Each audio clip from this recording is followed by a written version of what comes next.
Good morning, everyone. I am in New York City and seeing lots of signs and symbols since I've gotten here. Amazing how the universe has been speaking to me, and I have been feeling this incredible energetic shift that is taking place. I don't know, if you are feeling it, but if you are or if you aren't, I want you to understand that we are at a huge opening. There's a huge shift that is going to be occurring between today and tomorrow, and it is increasing the degree of light in your bodies and the degree of intensity of light that you can not only hold but exude in the world. And so allow yourself to focus on that. Allow yourself to focus on your hara line. The hara line is the line on the front of your spine. It is the line that connects you to the highest heavens, to the core of Mother Earth, to all that is, so that this conversation that is the world speaking back to you, that is you, can truly connect with you and speak back to you in the most aligned, highest vibrational way. And so really just allow yourself to understand that you are that powerful, and that the universe in this moment in space and time is really supporting each and every one of us to step into our highest place of power and presence, color, light, and sound, and really being who we desire to be on the planet. Don't pay attention to any of the chaos. Don't pay attention to any of the drama that might surround you, any of the conversations that are not supportive or ill-fated. That is the illusion. That is happening to see if you can hold the line of who you really are, or if you're going to fall victim to just some pictures that flash on the screen, some words that waft by your ear, or can you really just stay in who you are here? That is why illusion shows up, and that is why there are always signs and symbols within the illusion to kind of wink at you and tell you that this is a little practical joke going on, and can you look past it to what's really there? Can you look past it to what's really about you?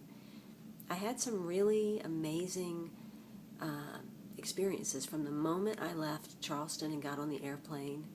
I sat next to this beautiful gentleman, Vincent Romeo, who is an actor. He was flying back to New York after being in a wedding at Tybee Island, and we sat down and just started talking. He happened to have the newspaper that I was featured in this past week, the Charleston City paper, that did such a lovely article on me. And so that was funny in itself. But we started talking, and this is how the universe speaks to us. This is how it brings you your mirrors. He was an actor that had completed a one-man show, and he had done that all of his life, and he was talking, and now he is deciding to become a writer. And then there I was sitting across from him, the writer that is now deciding to do a one-woman show. So it was just amazing. But he said something so profound, and he talked about being an actor. And he talked about how when you are an actor, you must love your character. You must really love your character, no matter whether it's the villain or whether it's the hero or whether it's the lover.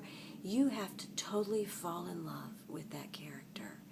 And as he was speaking, I was thinking about us and, all the roles that we play in our life and the emotions that we have. And what are we but actors on the stage of life?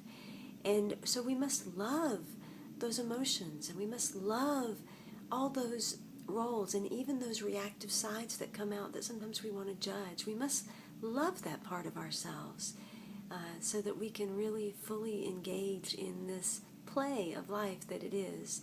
So that was one thing that was incredibly profound that he talked about, and then he, there were so many things, and I want to write them down so I don't forget them, and that I can share them with you because they were profound. But as I went through the day, I met other people, and there was a common theme of conversation that kept happening.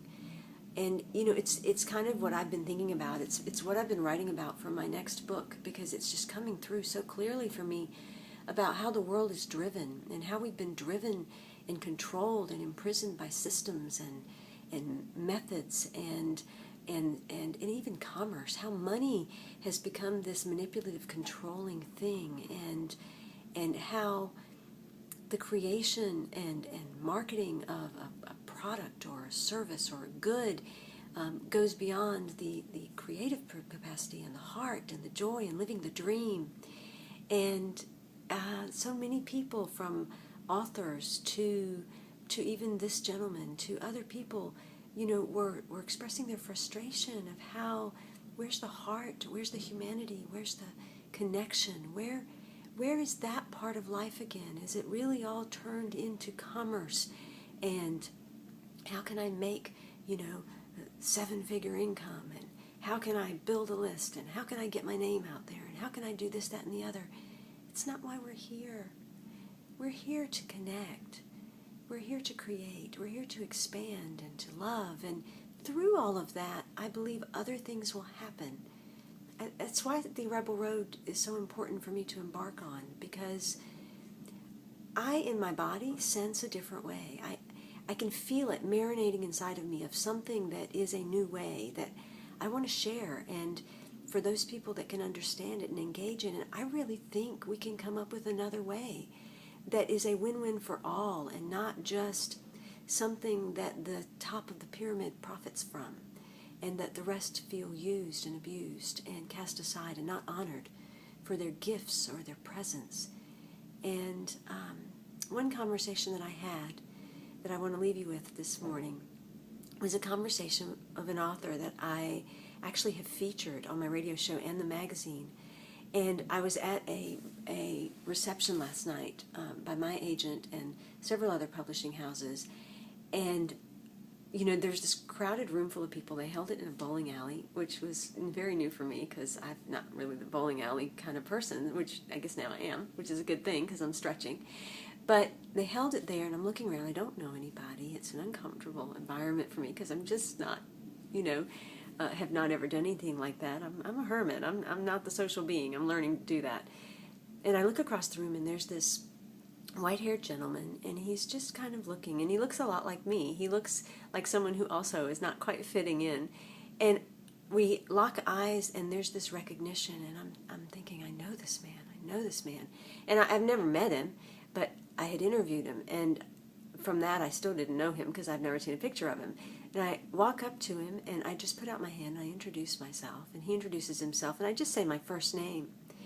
And he starts, and I ask him, I said, are you an author or an agent or publisher? And he starts telling me that he's an author, and he sold 25 million copies in Europe, and he's having a really hard time in the United States because the mentality is different around books than it is in other countries.